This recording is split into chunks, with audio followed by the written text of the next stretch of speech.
Seperti apa suasana terkini pemakaman Paus Fransiskus? Kita berbincang langsung dengan Duta Besar Republik Indonesia di Vatikan, Trias Kuncahyono. Mas Trias, selamat malam waktu Jakarta, selamat siang waktu Vatikan. Selamat malam ya, malam. Terima kasih Mas Trias sudah menyempatkan waktu. Kita sama-sama melihat sejak tadi bagaimana puluhan ribu orang berkumpul di sana, ada 50 kepala negara dan 10 perwakilan kerajaan. Mas Trias, boleh diceritakan bagaimana prosesi pemakaman yang berlangsung dari mulai Vatikan menuju ke Santa Maria Maggiore? Iya, dengan siapa ini? Mohon Friska, maaf. dengan Friska di sini Mas Trias. Oh, Friska, ya mohon maaf. Saya di mobil ya ini Friska. Iya, Dalam Mas Trias di perjalanan ya saat ini? Ya, di mobil. Menuju ya, ke? kalau keluarnya dari Vatikan lama banget, antrian panjang, sulit. Ya, karena begitu banyak tamu negara, ada 170 delegasi perwakilan, 50 kepala negara, jadi banyak banget Perdana Menteri, Raja, dan sebagainya. Jadi antri harus panjang keluarnya, itu. Jadi tadi acara mulai jam 10 tepat, seperti yang dijadwalkan Friska, jam 10. Sementara itu di lapangan Santo Petrus bahkan sejak jam 5, 6 tuh saya datang ke sana jam 8 aja udah penuh tuh, banyak banget umat beriman ya, orang baik sudah ada di situ begitu banyak, dan itu pun di jalan-jalan menuju ke arah lapangan Santo Petrus dan sebagai penjuru juga banyak kan, jalan-jalan untuk mobil-mobil disopin semua, ditutup hanya khusus untuk para jalan kaki yang akan menuju ke lapangan Santo Petrus. Jadi makin siang makin banyak yang hadir di lapangan Santo Petrus ya, penuh. Mungkin Anda Rizka lihat di televisi tadi begitu banyak ya. Jadi acara tadi saya sampaikan dimulai persis jam 10, dipimpin oleh Dean College Kardinal Giovanni Battista Re. Ya kan, ya itu. Jadi dimulai dengan itu, ya dengan kalau di televisi tapi dilihat dari TV Vatikan, jenazah dibawa keluar lewat pintu. Itu kan ada 5 pintu di Basilika dan pintunya keluarnya tidak boleh pintu sembarangan, ya kan? Oke, baik. Tidak boleh pintu ya, pintu kematian. Ya, Mas Trias. Dan betul. Tadi prosesinya luar biasa, ada banyak sekali yang ingin mengantarkan. Banyak yang cinta dengan Paus karena sosoknya yang sederhana. Nah, Mas Trias semasa mengenal Paus Fransiskus, bagaimana menggambarkan hal ini, kesederhanaan Paus hingga akhir hayatnya bahkan? Kita semua melihat, Priska, petinya sangat sederhana kan? Betul. Ya kan? Betul. Nah, itu gambaran dari kesederhanaan Paus Fransiskus menurut saya ya.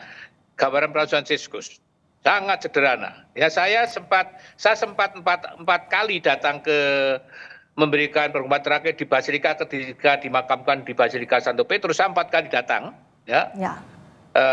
Karena apa? Karena tadi saya sampaikan memang warisan yang paling pertama tentu adalah kesederhanaan ya. Kesederhanaan seorang Paus Fransiskus yang kita kenal, kita sudah banyak dibicarakan ya di Indonesia pada waktu kita melihat di harian di sini juga iya.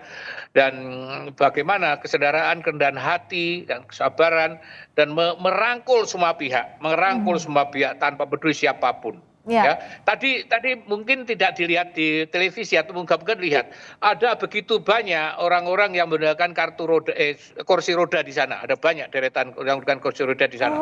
Juga yang itu ada banyak. Mungkin nggak tahu dilihat di televisi atau enggak. Karena saya ngambil foto dan filmnya untuk mereka. Ada begitu banyak berderet-deret perempuan, suster, umat awam juga yang berkursi roda berjajar di sana. Gitu. Jadi itu menunjukkan, beri gambaran memang Paus memang dicintai oleh semua pihak. Betul. Tadi berkali-kali tepuk tangan ketika Kardinal Battista Re khotbah ya dengan bahasa Italia, berkali tepuk tangan dan pujian kepada Paus Fransiskus, menunjukkan betapa memang dicintai oleh semua orang, termasuk siapapun juga. Karena memang tampil apa adanya. Ini. Iya, dan juga pejuang kemanusiaan ya Mas Trias ya. Iya, sering dikatakan Paus Fransiskus bukan seperti seorang paus, tapi seperti seorang pastor paroki yang dekat dengan umatnya begitu. Nah, saking dekatnya banyak yang mencintai. Tapi bicara soal Basilika Santa Maria Maggiore, tempat peristirahatan terakhir Paus, boleh singkat diceritakan Mas Trias apa maknanya? Karena Paus Fransiskus kan setiap sebelum dan sesudah perjalanan apostolik selalu ke sana. Iya. Kenapa ke Basilika Santa Maria Maggiore? Santa Maria Maggiore adalah basilika yang didirikan pada tahun 432 dulu, itu dipersembahkan untuk Bunda Maria. Ya, jadi Maggiore besar, mayor, gede. Jadi untuk Bunda Maria ini satu-satunya basilika terbesar untuk Bunda Maria. Sehingga ada ceritanya panjang, tapi itu didirikan pada tahun 42. Dan Paus Fransiskus punya bakti, devosi yang sangat dalam pada Bunda Maria.